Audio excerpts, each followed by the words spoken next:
record.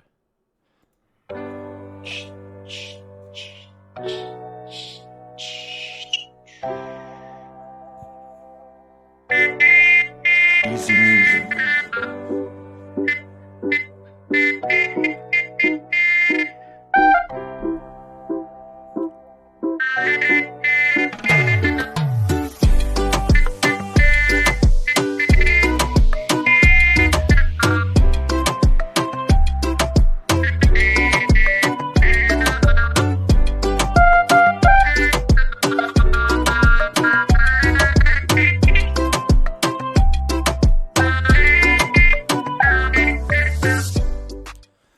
Welcome to the Difference Is You show. We've got Joseph Gradante today. I hope I didn't butcher your name.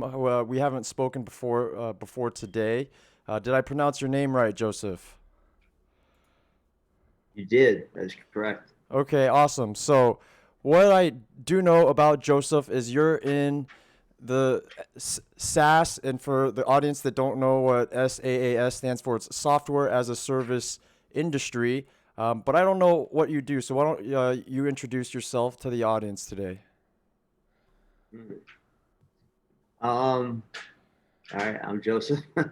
um, I'm kind of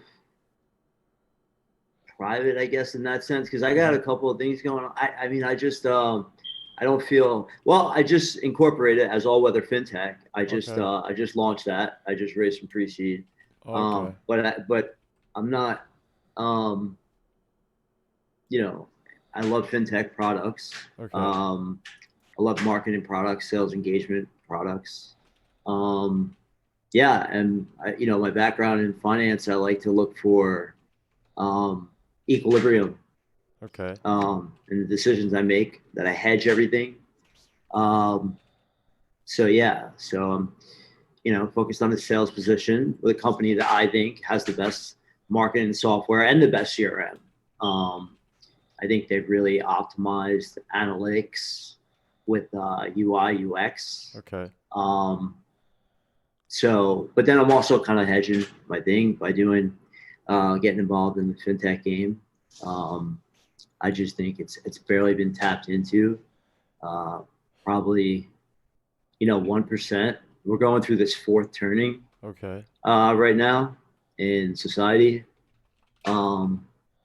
Everything we saw, I think, in the last century, from 1920 to 1945, we're starting to kind of unlock that right now. And I think so. There's just a lot going on, a lot of evolution, but it's IDE is still rocking and roaring, and that's the good part. We're adapted. I don't think that we see that we are, but I think this is all part of our evolution. So Okay. So I'm prayer gonna and age. I'm gonna have to let you know I'm not like when you say terms like IDE, you're gonna have to assume I'm a child and you're gonna have to explain that to me because I have no idea what IDE is. Innovation-driven enterprise. Okay. Okay. And this is you have to excuse my ignorance. It is like a term that is very common in your industry. People throw it around, right? Because I have no idea. Um, I would think so. I hope so. Okay. Innovation driven enterprise. Okay. Because Well, yeah, it really augments our evolution, right? With the yeah. velocity. Think about like everything that's going on with life expectancy and this evolution of capital markets and fiat currency. It's pretty interesting times. And also I'm a little bit ignorant on the term fintech. Like I can probably get an idea, but could you educate me and the audience on okay, what are some fintech companies that we would all know about so we're all on the same page here?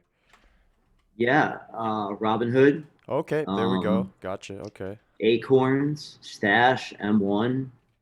Um, there's a lot. Funrise. It's and I it think goes deep. I think Even with uh-huh. Coinbase. Coinbase. Okay. Okay. Gotcha. So just anything that touches on finance that has, could be cloud-based, could be an app, could be a web app, something like that. Yeah, that's accurate. All Yeah. right. And so So Joseph, you the founder of the company that you're working on right now? Is that what am I hearing that right? Yeah, Okay. all weather fintech corp, and um, yeah, I don't, that's I like, don't want to go too deep All right. into that 'cause it's kind of evolving, but just some stuff that I'm exploring. All right. All Um, right. Gotcha.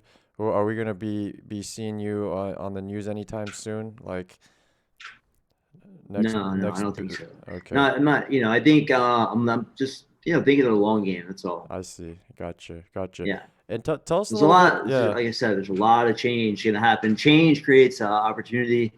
And I think, I don't know, I just think we're adapting and see. Big things are going to happen on the world stage, but we'll see. I mean, we're in a very weird time this with just COVID, with the Donald Trump presidency transition thing going on. They're just like it. I mean, I'm guessing every generation has some event where they're like, "Oh my God, it's the plague" or whatever. But this is kind of weird living through this time right now, right? Yeah, it is weird. So it's like, major things are happening at the same time. And it's like something else going to come out on the other side of that. And so, yeah, I'm just trying to piece all that together, I guess. And it's Okay. just interesting to keep your eye on it and, Mm-hmm. look at it from, the macro. And it's just like, Yeah. wow. Yeah, you bring up a good point, man. Because I think people have a people have a tendency to get stuck in their own, and it's normal to be selfish in the sense that, okay, how does this affect me? What's going on? How am I surviving? Who did I want to vote for? He won or he didn't win. But like you said, sometimes like you just take a step back and look at everything that's going on. You see the real picture, or kind of maybe what you're doing is you spot an opportunity that maybe nobody else sees. You have an opportunity to go after it. Yeah. Yeah. So I'm just watching it. It's more, some of it's application. Hmm. Um, but it's just, yeah, I like both things I'm working on. So, um, I'm happy with that, you know? How So, did you like we I know nothing about you, and I'm very like, did you just like walk into fintech, right? Like you're doing sales one day and you're like, oh, fintech opportunity, or this no, is no, no. My yeah, background's in finance, dude. yeah, yeah, I've always been a finance guy yeah. and, in New York and, my Uncle Charles and Peter, these guys, I just looked up to a lot of the guys I grew up with in New York, and the things changed after, the Great Recession, Yeah, and yeah. timing. Bill Gross did the study and to see what the key variant is in startup success, and um, it's interesting because it's timing. It's not the team, it's not the idea, and so timing affects everything. So the finance world in New York was really consolidated at that point. Capital was consolidated. It had the market had consolidated.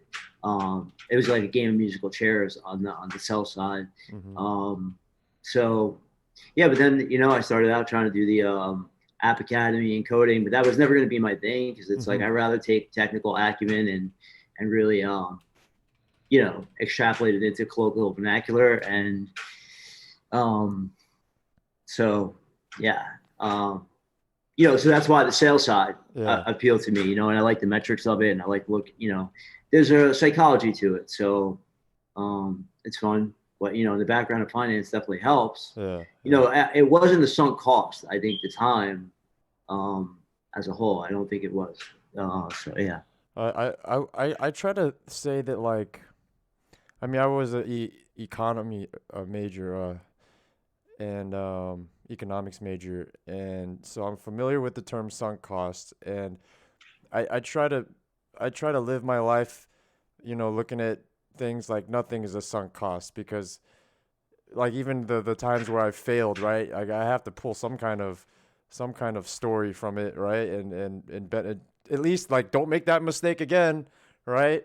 Otherwise, if I live my life thinking, oh man, this was a sunk cost, like I was a waste of time. That's at least from my perspective, right? It's more perspective how you look at in hindsight at your life, right? Like, well, like I don't want to be looking back and regretting the things that I did. How about I just, even things that kind of sucked. Well, let's see how I can either not make that mistake or learn or grow from it, right?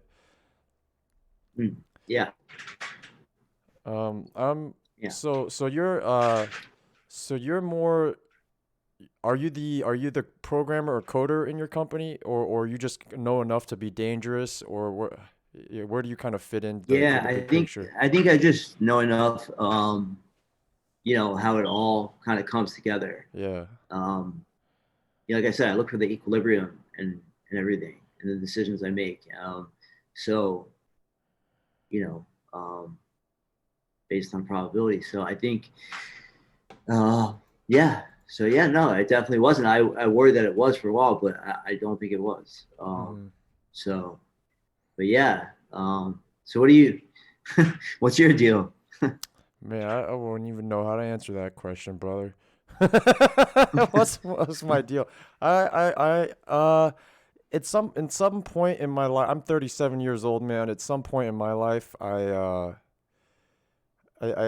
think I reprioritized like what I wanted. Like, when you're a young man, or at least when I was a young man, and I think a lot of people, a lot of guys, it's like I want to make a lot of money, drive a nice car, and then get a beautiful girlfriend, and it's like what has to happen first, and what is my real goal, is it do I want all these nice things and a job and money to make myself appear more attractive so that I can get this girl, or is the girl the thing that I wanted, and does this stuff even matter, or do both of things matter independently, kind of, um and so I've had a girlfriend of 7 years, right? And then I actually have the ring back here.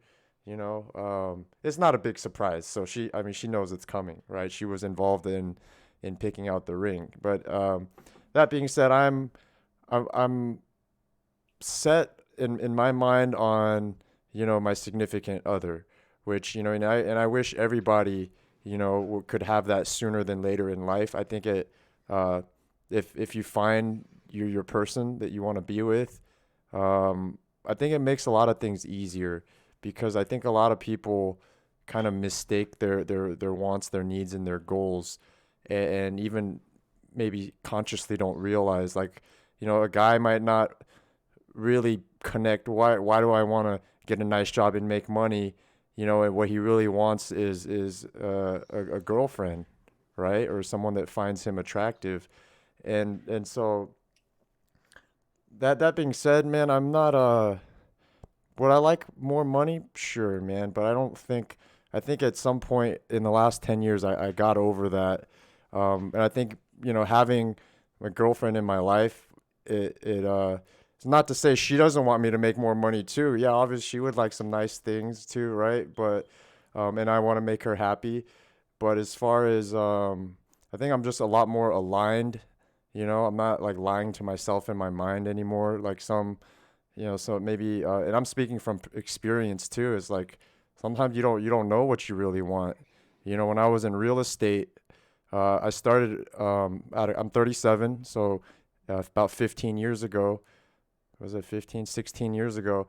Coming out of college, my first job was commercial real estate agent. Um, Not unlike like a financial guy in New York. It's a very similar kind of boiler room kind of. I don't know what it's like. I've never been in finance, right? But literally, uh, e- everybody was just gonna start out cold calling, making their own business, making their own connections, and at that point in my life, right, you start off in a cubicle, and had my eye on an office, right? The office, you have to make a certain amount of money, right, in the firm, and once you hit this, I think it was something like $1 million at the time. Like, it's like not a lot of people hit it, but a few guys in the office are bringing in 1 million revenue, and so I was like, I want an office, and then it was like there's a status symbol in like, if you're the big dick walking around, you're like, I got an office. People know at least how much money you made to get that office, right? And so for a couple years, right, I'm staring at that office like that's something I really want in life. Is just the office, right? But really, the view from the office sucked. It's not even a good view. It could have been, looking at another building.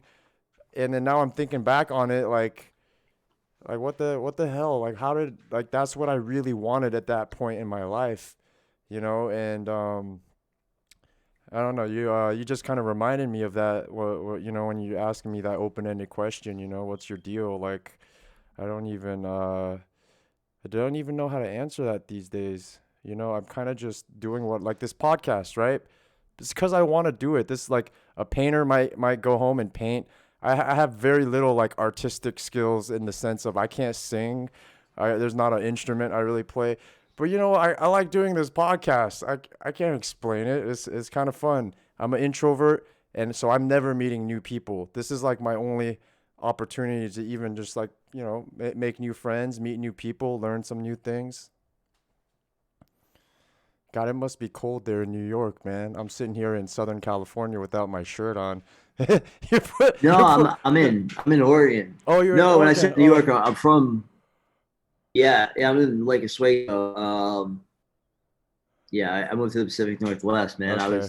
Gotcha. Okay. I was tired of New York, New Jersey, all that. I had a, but yeah, it's always it's, um, but it's kind of in your DNA Yeah. after a certain point. So that's what I Yeah. meant by it, New York. Oh, I see. All right. No, So but what? Oregon's beautiful. I Yeah, tell you, I it imagine, really is. man. So It what do you really is do a out? beautiful You go state. hunting a lot, or what do you do out there? I just moved out here last. No, I'm never gonna kill an Oh, animal. That's not happening. I'm not gonna go hunting. Um, no, I don't. I think we're beyond that point in our yeah. evolution that we need to kill. I'm Our actually brothers right. and sisters of the earth. Yeah, The animals share the earth with us, dude. I'm more online with your philosophy actually, and it's kind of hard when I mean you have good friends that do those kind of activities. I don't know if you deal with this in your life, but I mean like, and I'm not trying to get political here, but and I don't purposely walk the middle line, right? It is just me. I'm an open-minded guy. I look at issues by themselves. I really don't like being forced into like, well, you have to pick Democrats or Republicans. I'm like, why? Why there's only two choices, you know? But anyways, that's besides the point. I'm saying like my mom married this guy because my dad passed away a long time ago, so she remarried, and so because of that, he's a hardcore Trump supporter, and I'm not even gonna throw my opinions around, but there's some things that she'll say that I'm like this is ridiculous, mom. Like I don't even care about it, but this is like my own mother sometimes. So that being said, like I have friends that will do things like let's say hunting. I don't agree with it, but it's like dude, these are still my homies. So uh, it's weird to navigate these things like when you run into these kind of issues. I guess it turns into like a like I study psychology. Like I'm an armchair psychoanalyst. I like to read for fun. I go on Wikipedia and look at all these disorders and just fucked if I know why I do this. Try to diagnose myself sometimes, but I'm like sometimes you have to look at someone as a whole. Okay, they do this one thing that I really hate, right? But am I gonna judge the entire person because of they go and kill animals, for fun, And then you kind of have to be like, well, Yeah, yeah, that's one part of who they I'm just are. saying I'm not gonna do it. I'm not a gun guy or hunter. I would like to get some skiing in out here. I just Oh, so yeah, I love I don't snowboarding. know. I say I want to do it, but then I'm just like, Oh, I've been doing it. I like doing it when I do it. I mean, I yeah, really haven't skied out here, but last year I got here late and then COVID happened. And it's just like, I don't know, man. If I could see myself maybe like once or twice, but like consistently getting the skis out, going up the mountain, I'd rather just chill in the house with the heat, with the fireplace and the heat. And I don't know, man. And just sit on Well, the computer all day. I don't. how far away is it for you? Like how long does it take to get to the ski slope? To get to the ski mountain, Yeah. it'd be like 45 minutes, but it's Oh just my like I gotta God. I Come gotta haul the on. skis on the Come truck and stuff. on, man. I don't know. How much I closer could you I'll get get? there. I don't know. Yeah. I'll get there. It's just, I'm a New Yorker, dude. Like I don't, I'm used to the city. It's like I'm not. Uh, You know what? I You don't know know. what? It's the same It's as hard for me. me. It's the same as me living in LA and like not going to the beach ever. You know, it's like you live right there, man. It's like, yeah, but like TV came up and no, so I feel you, brother. But no, I say that because I like snowboarding is something that I really love and enjoy, but I mean, it's been years, you know? I mean, like, living in Southern, like, yeah, we can drive to fucking Big Bear, but I mean, like, once you've done like a real ski slope, man, like, I can't do these LA fake ass mountains like Big Bear. I don't know from what I remember, it was like, like a 30-second little thing, whatever the thing that pulls you up, and then you go to, it takes you 5 seconds to go down. It's all ice. And I'm like, this is not snowboarding, man. I can't. It's not even enjoyable. But I've not gone to Portland before. I've done like Colorado, Utah even. Tell me what is it even like up there as far as the skiing? Um, I haven't skied out Yeah, here. I I mean, you mean, haven't gone. You wouldn't know. my girl's family, they ski a lot. I Oh, mean, okay. she grew up downhill, Yeah. speed racing skiing. It's like they do it like every weekend in the cabin, and Yeah. it sounds really nice, like the visuals of it and all, Yeah. like the cabin. But Yeah. it's just like doing it Yeah, is a dude, different variant. it's kind of like camping, man. Like I like the thought of camping. I've done it once or twice and enjoyed it, but man, I don't want to be the guy to organize the trip. I'd be cool. I just show up, you know. You tell me to show, but I don't want to pack the tent, the food, the this, the that. Make sure we have this.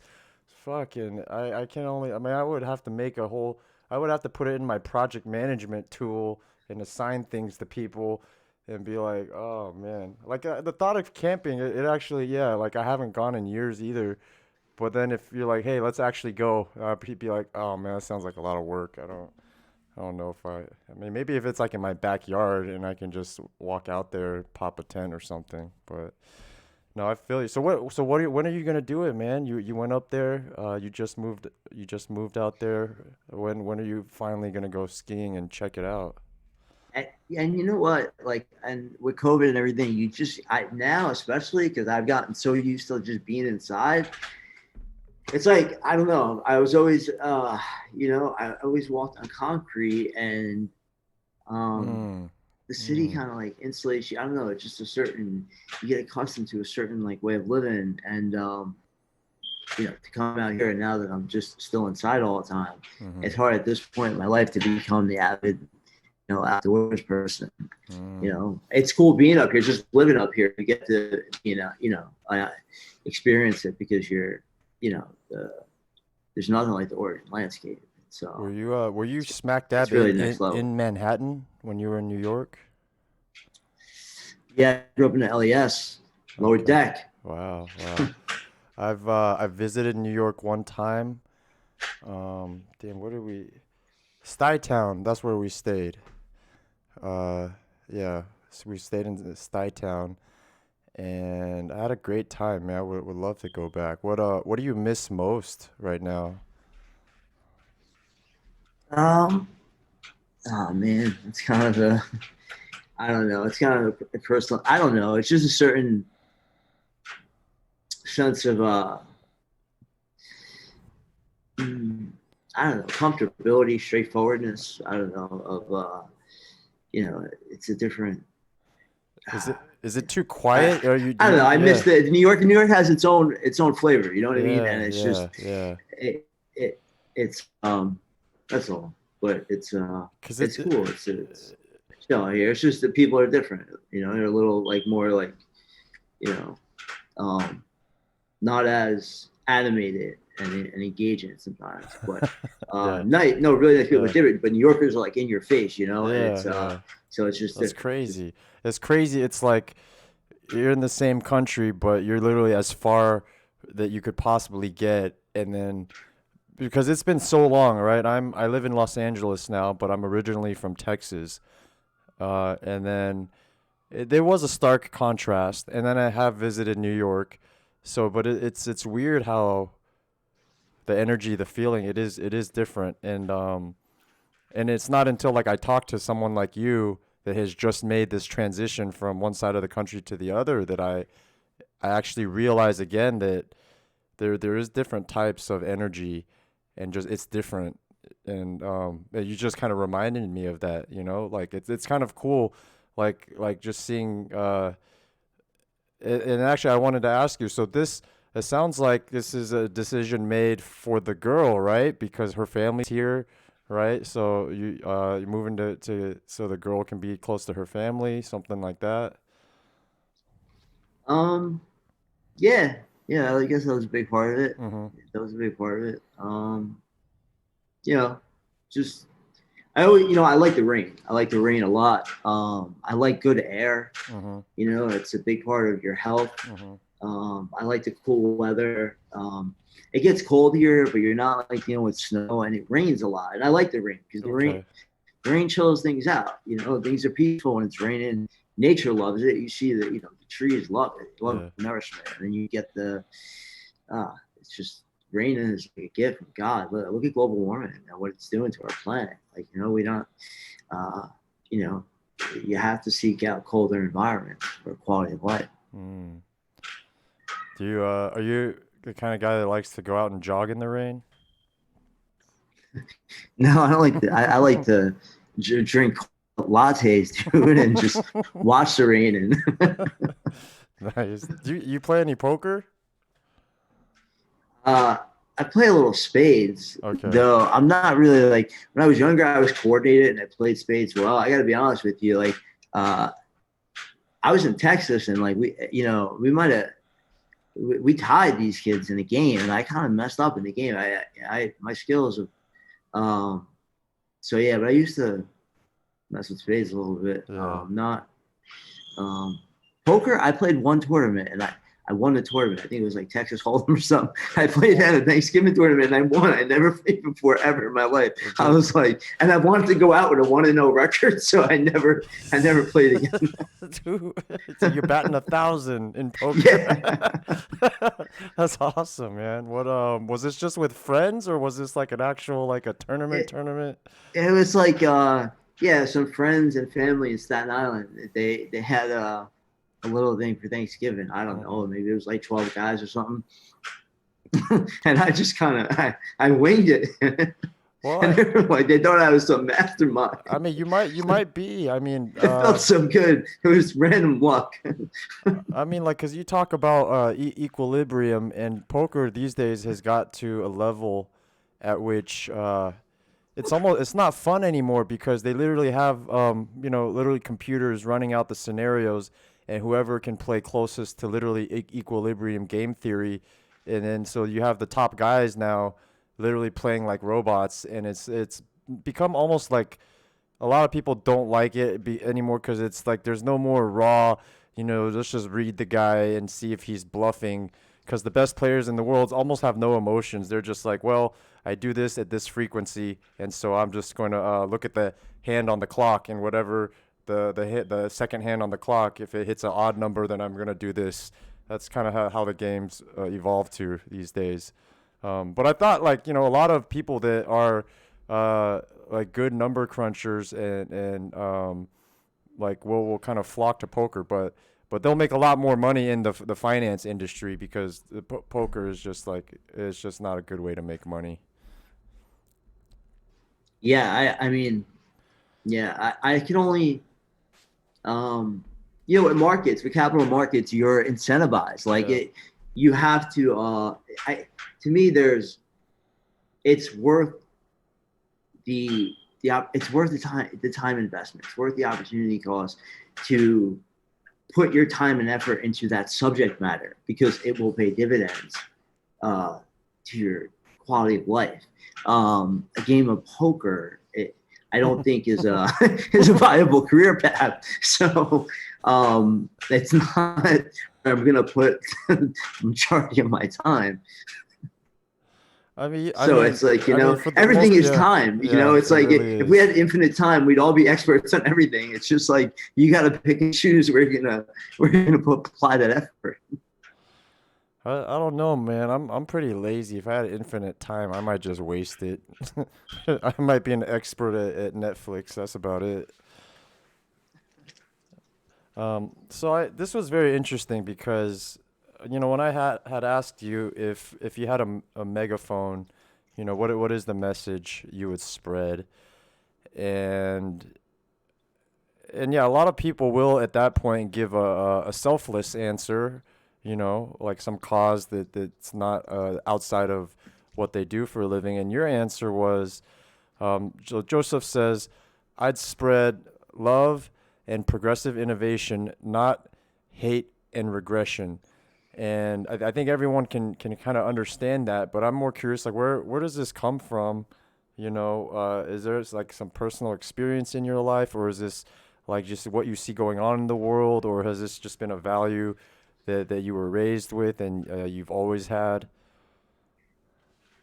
No, dude, it's like we're you know we know that there's other life in the universe, right? Like Yeah. we know that there's billions of stars and millions upon billions of planets around them, and any that are in the Goldilocks zone are going to have life on them. Okay. So we know now that there's been contact. I mean, that's all documented, right? So the beings, they don't even engage. They don't come to our planet, and it's I don't know. You got to watch the Stephen Greer stuff. It's pretty interesting. It's What's the name I don't know, again? dude. I don't because Yeah. I don't want to get like all crazy and that's such Tarek. But if you watch the stuff and you understood where I was coming from, Yeah. um, there there's conscious beings Okay. in the universe, and I just think like if the Aquarian age, if it's people have to understand that like you know people are people. Um, like people don't. There's no like. Uh, there's just so much anger, and it's. There is. I think if people treat each other differently, Yeah. to get that title of being like human beings, but those other beings don't choose to engage with us at all. They look at us as just like a taxonomy of primates, and I think it's because we have to evolve to like a higher level, and but I think this we're going into that time where I think it's possible. So that's just what I meant by that. Like if people just understood each other, it would be really Hmm. I think all human beings want the same thing. So it's just you Hmm. know Well, that's I don't know if anyone could disagree with that, but in my how I look at it, I agree with it. And a lot of times in my life, I kind of just like give up on trying to do anything because it just like what can we do? What can one guy do? Yeah, like there's the goal. Like yeah, we want to have everybody be kind to each other and stop. Like why are we arguing about these things that like what like this how have you been brainwashed that this is important? But like what are some concrete things like what can like one guy do that doesn't have much influence? What? So this things I'm actually thinking about like what can I really do? I can be kind. I can do what I can do, right? I can go out and just be a better person myself. And then I'm gonna get old. I'm gonna die. And then what does that leave society with?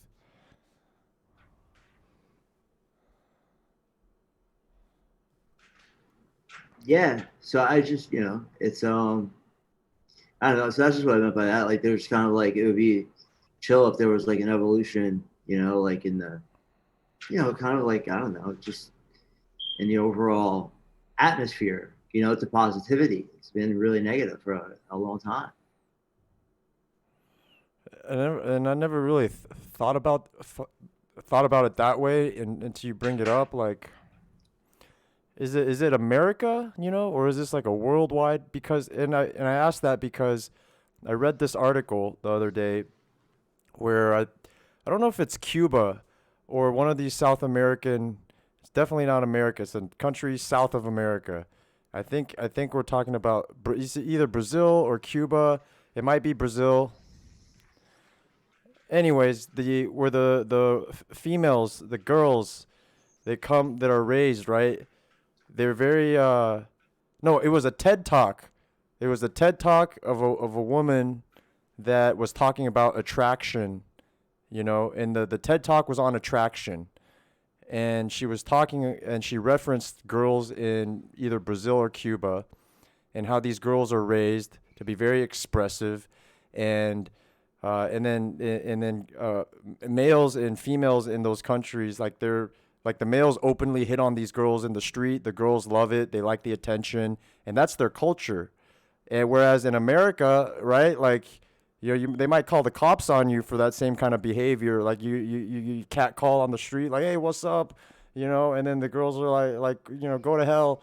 And so and then the perspective was this, that like, in America, girls are brainwashed by media to like feel ugly, and then too self-conscious about their bodies, and then so anyways, it's real eye-opening because in whatever country she was talking about, it's either Cuba or Brazil, because it's more like communist or whatever. There's no advertising, so that they're the girls that grow up are open with like dancing, expressing themselves, and it's just totally different. And then from what you were saying, it kind of that's what I was reminded of, because growing up in America, at least I don't realize that there's different cultures that grow up like that. I'm just stuck in my own culture. I moved from Texas to California, basically the same, and you don't realize that other people just are brought up differently, and maybe they then travel to America, and maybe we meet somebody from Brazil or Cuba, and we see how they are. But even then, you don't realize that things are completely different in different countries. So do you think this is like a worldwide thing, like this hate, or you think it's kind of like country by country, culture by culture? Um, yeah, I don't know. I just meant like just there's I don't know, just an energy that there used to be a more positive energy in the world at one point. Like I think um, Hmm. in the late '90s, and it hasn't really we haven't had that. I don't know. It was just when you experience that growing up, it's so different than how it is now. It's so different. Like the culture, it's really changed. So it's and just the world. There's like so much. There's a lot of crazy stuff uh, happening, man. Like digital currency, and this is pretty interesting, man. Fractional reserve banking has run its course. It has run its course. There it's out of gas. It's out of gas, and it's Let me man. let me ask you, Oof. if we didn't have fractional reserve banking, right? And then something like COVID hit. How do you see this playing out? Wait, pardon? If COVID, so If COVID hit yeah, and we don't have fractional reserve banking, we don't the banks aren't able to just print money and then give it out, right? Like, you couldn't do that with Bitcoin. So how would you see society playing out if we don't have this kind of system?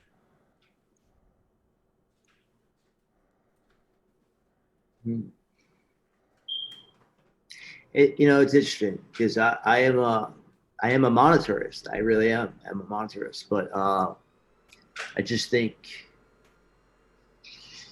there's other variables, and I think uh, you know, King said to use it trepidatiously, and we have not. So, it is what it is. It's had its pros and its cons, and it looks like it's past that. It's like a production possibilities curve. It's like it's past that point, and now you're getting diminished returns on stability, and at some point, uh, you know, it's a lot. So it's going to be, I think, but governments will have to control digital currency at some point, right? Because they're going to have to be some type of structure, which is interesting, man. It's kind of crazy. Uh, AI. I don't know. It's a lot. Yeah. When I'm thinking like, where life was in the '90s, or where life's going to be in 20 years, it's like, dude, it's like, I don't know, man. I don't know. This is, there's something going on. There's like a run going on, there's something going on right now. There's something that paradigm, the 20th century, it's gone, right? So we're going to see the changes now in our whole system, our whole way of life, in our whole way of living. I mean, literally, like I'm sitting here talking to you on Zoom, and the whole world has gotten comfortable with this type of meeting and communication. I work for a law firm, a bankruptcy. Right, dude, right? Yeah, yeah. I work for a bankruptcy law firm, and the entire laws have changed overnight. You used to have to do things in person and sign like it was in law, in bankruptcy law, that you have to show up in person, and that got overturned overnight because people can't do that. So the laws have to change based on what we're dealing with. And I mean, I'm siloed right now. I'm talking to you. I have no idea if things are getting bombed or whatever. We'll open up the news, figure out what happened in the hour that we kind of disconnected from the world. But um, like I'm very sheltered in the way that like I'm lucky I have a job. There's a lot of people who lost their businesses, are in the process of losing their businesses, getting laid off. When I the rare times where I do make it out, we have to eat, we have to go shopping and get our groceries, and I'll like go to these what used to be sprawling, outdoor shopping centers and where restaurants used to be, and I'm just like, I don't know, man. I like to be positive guy, right? But I work for a bankruptcy law firm as well, so it's kind of like and maybe you have the same thoughts and feelings. Look, I'm not in real estate. I'm not in finance. It just is as a feeling. I'm making the prediction. I'm not the only one, I don't think, but I think it's gonna get so much worse. I feel like we've been propped up by money right now, by fake money that's been printed. But I'm talking about what I see. Okay? I'm just talking about what I see, not even what's on the news. I walk outside and I see restaurants that have been around forever gone. I'm like, well, where did the people that work there? What are they doing now? What about the business owner? What about their mortgage? Like I'm like, and have we felt these effects, these ripple effects in the economy yet? I don't think so. I'm kind of scared, man. I'm scared. I hope I have no reason to be scared. That I'm saying we live. How old are you, man? I'm 37. We lived through the Great Recession, right? That was kind of bad. But it wasn't like that bad, I mean, we were alive. We survived it. Now this is like so much worse than what we just lived through 10 years ago, in my opinion. And I hope I'm wrong. I'm just saying this is how I feel inside based on what I walk outside and I see, man. Yeah. So it's crazy,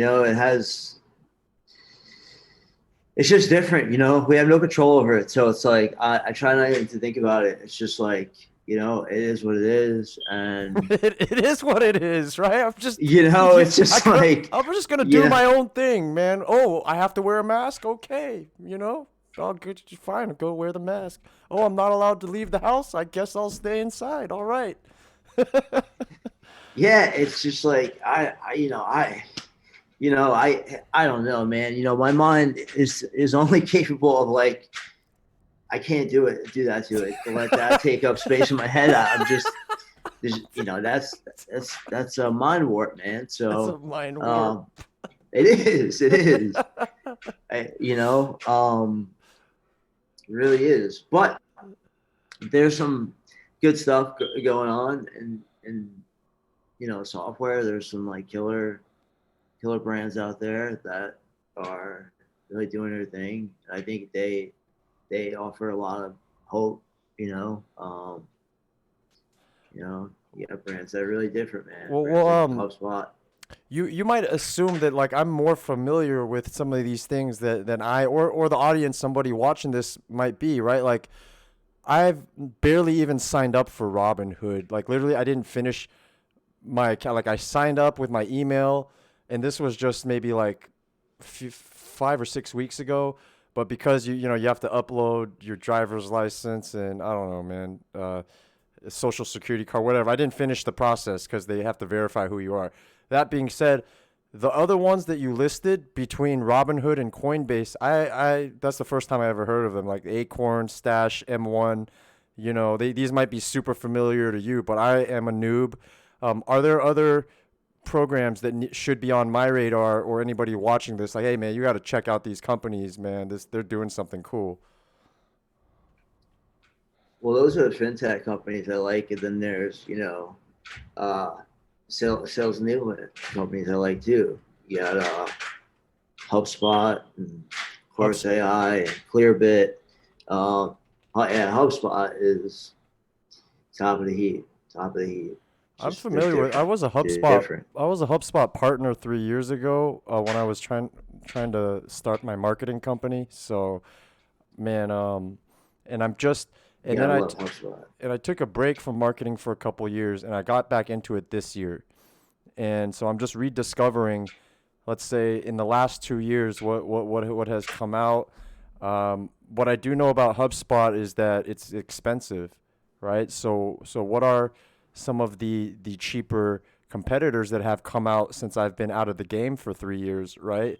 I found, and I haven't done a lot of research yet because, but then what I have found, Joseph, is that HubSpot was like the only game in town for, I mean, maybe since 2010 when I was first introduced to HubSpot, and then 2017 when I actually started using it and recommending it to people.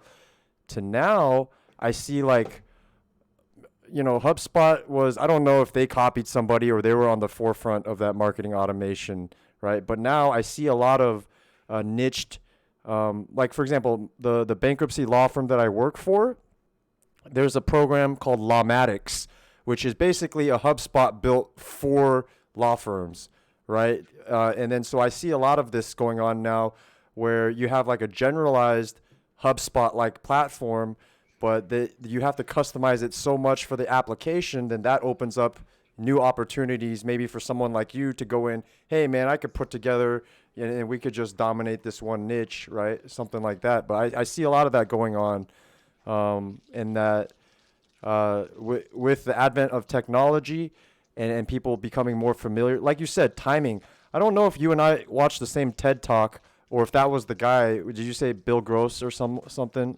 Yeah.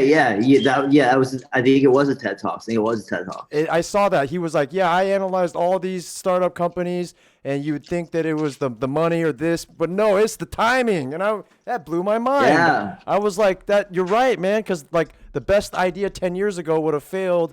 Uber or Lyft before there was like internet, like that would have failed, right? Before we all had smartphones, this Uber or Lyft would never have worked. So yeah, the timing thing is interesting. So I guess for anyone watching this, like, what are the opportunities with COVID? Because I think everyone's only thinking negative. Like, oh my God, I can't do this. Oh my God, I can't go out. Well, people are stuck at home, right? So they're looking at a screen. So there's a lot of content opportunities. Um, just about I only see opportunities, man. I will experience the negative event for like 1 second, then my mind will just automatically get over it and start moving forward. At least that's how I work. Yeah. So, do you do much hiking these days? Is that how we came into contact through Peter? Through his he's the Peter is like the most genius networker I've ever met in my life. He literally just puts people together.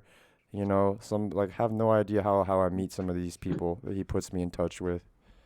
Yeah, he's something else, dude. He's just something else. He's just So you're in Oregon. So how did he's a I don't piece of even work, I don't dude. even know how you and Peter know each other. Um, School. We did the Flock J Oh, so you guys met in Flock program. J. What the man? I should have asked you that a long time ago. Now Right. it makes more sense now. That makes more sense. And Yeah, that was cool. He's and then yeah, then we started. We met a lot of people through him, man. A lot of people. Yeah, it's kept me busy. Kept me busy, man. Through the pandemic and everything, it's been good. He's a good dude, man. He's a good dude. okay, so yeah, I Sure. did not know this was a Flock J relationship. Tell me about your experience with Flock J because I didn't know about Flock J until I ran into Peter in some Facebook group, and then the more I found out about it, my mind just kind of I haven't even gone through the program, but hearing it secondhand through Peter and a couple other guys, it's actually improved my sales skills just from secondhand hearing how their philosophy of tech sales and just sales in general for in the old I mean you and I come from I don't know if it's like real like hard closed mentality in the finance world, but like I come from real estate where yeah, that's how we were trained. Like you go and you fucking close the motherfucker at all costs. You know what I'm saying? Like you literally twist their fucking arm and you get the deal done, you know? And so all this kind of new age philosophy of sales is brand new to me and I love it. It's great. It's how sales should be, right? So what's your whole take on that, and what's your experience like before and then after Flock J?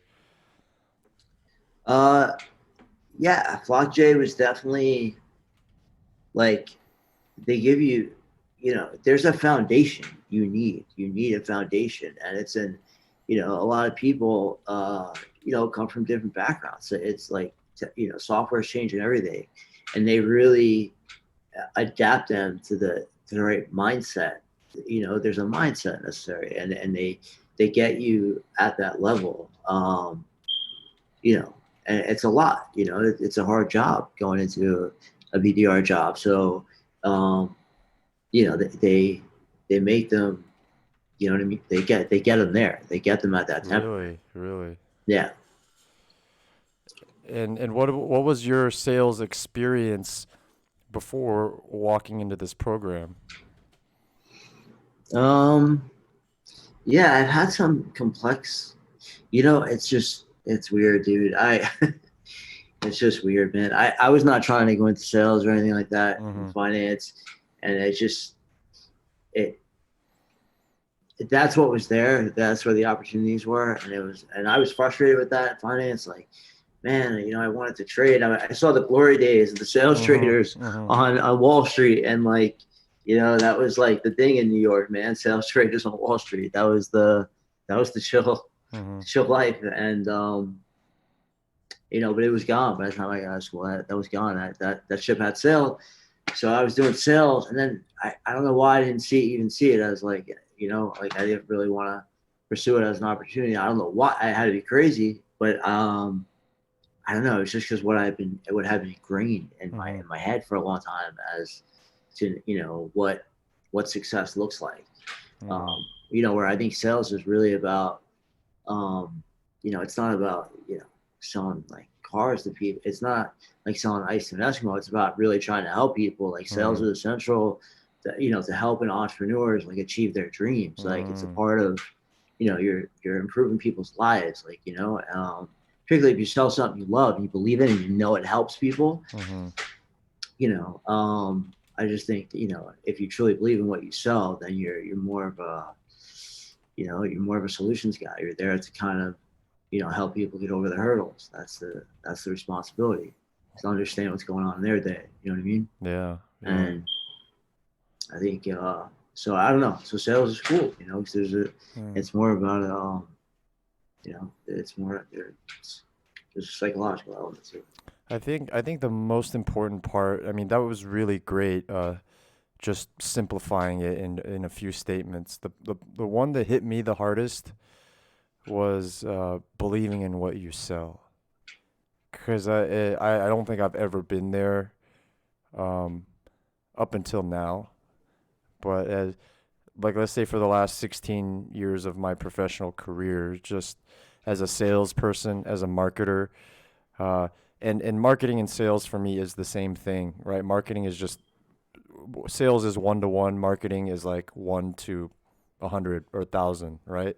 Like marketing is making a web page, and if 1,000 people see it, 100,000 people see it, it's the same thing.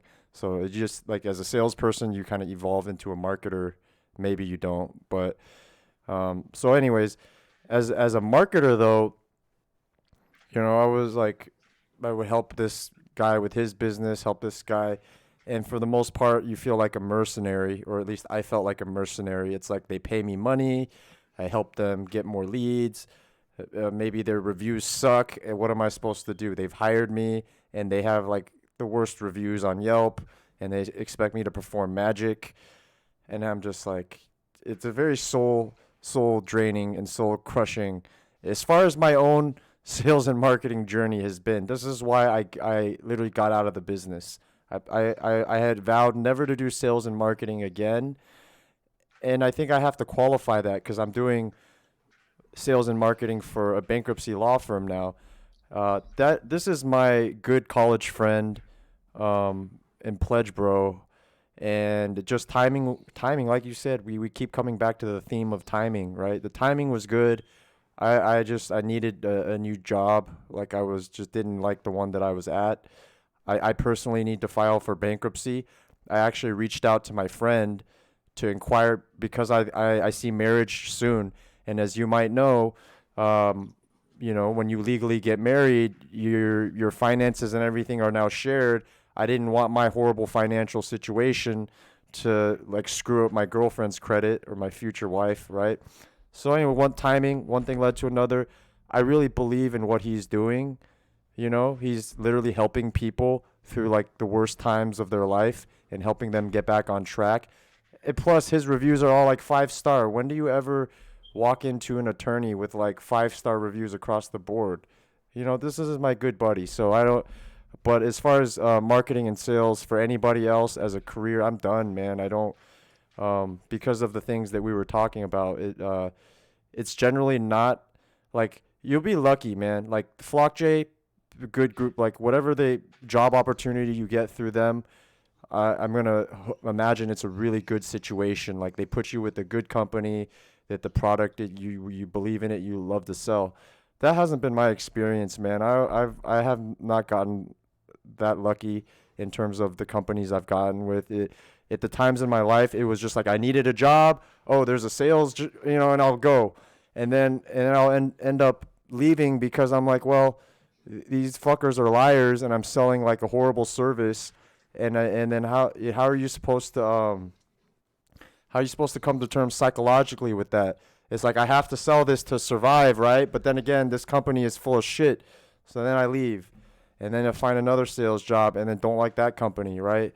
So I think the most important thing, man, what you said is really believing in what you sell, and then finding a company that doing your due diligence on the company, and that they're not just good with their marketing. A lot of companies will be really good with their own marketing, what they project, and then once you get inside, it's a different story. I don't know if you've encountered any of that in your life with where you've worked. Um, yeah, I guess in a way, indirectly. I don't, I it's I don't know. It's weird, I don't know. There's a certain culture. It was what it was in finance. I guess maybe I was fortunate enough, not that I was, crazy. I look at culture, like I didn't have that in finance where I was ever like, oh yeah, I'm crazy about this culture. Like it was kind of creepy, the culture sometimes, you know what I mean? So, cause it was just so, uh, Creepy. Yeah. homogenous. It was Yeah. like, it was tough. It was very testosterone driven. Yeah. Not not my cup of tea. I love the subject matter, but and in tech, there's companies that really try to do the right thing, and that's it's definitely improve. It's improving quality of our lives. It's about treating people a certain way, and I think that's they're leading by example, and it's new and it's welcoming. So the hour's coming up, but before we wrap this up, I'm curious, man. So you're going through Flock J, okay? Well, I think you guys have technically graduated, right? Yes, I've graduated, and you know, I'm going to be starting somewhere on January 6th. I'm really, Oh, really, really? Is this set in yeah. stone I'm not already? gonna. Okay. Yeah. I signed the offer, but I'm not. I want to wait till it's till I'm actually. I don't know if it's appropriate to talk. It's until you're Of actually. You know what I course, mean. of So I don't course. know if it's. I don't want to Yeah, cross that line, you but don't want to jinx your situation either. You just wait. yeah, Right. exactly. Hey, Yeah. let So me it's a give you company. a virtual pound, man. That's fucking Or awesome, bro. Yeah, that's really awesome. Like man, talk about just things working out, right? I'm curious, man, because I know Peter, I know Alan, and now I know you. I know a couple of people in this program, and it's really cool just seeing like a business come through with what they say they're gonna do, because it's so uncommon from what I'm used to. There's this thing in sales that they say. It's much more common to overpromise and underdeliver. This is like so common with salespeople, always overpromising, always underdelivering.